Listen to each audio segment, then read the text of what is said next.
This is the angel of Goliad. Amid the cruelties of the Texas War for Independence, one notable woman committed acts of bravery and compassion, Francesca Alvarez. In 7 incidences between March and April of 1836, she intervened with Mexican troops to help captured Texas prisoners.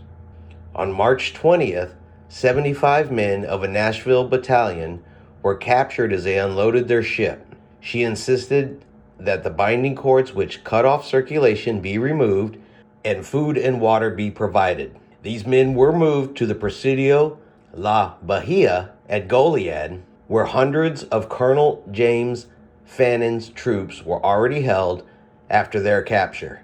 At least 342 men were taken out of the fort on March 27th and shot under orders from General Santa Anna in what was termed the Goliad Massacre. Alvarez helped save the lives of many men as she pleaded for their lives, helped sneak some of the troops out at night, and hid some of the men. Her humanitarian acts included tending to the wounds of soldiers and sending messages and provisions to those still imprisoned. A resolution from the Texas legislature in 2001 confirmed the assertion that her name deserves to be recorded in letters of gold among those angels who have from time to time been commissioned by an overruling and beneficent power to relieve the sorrows and cheer the hearts of men.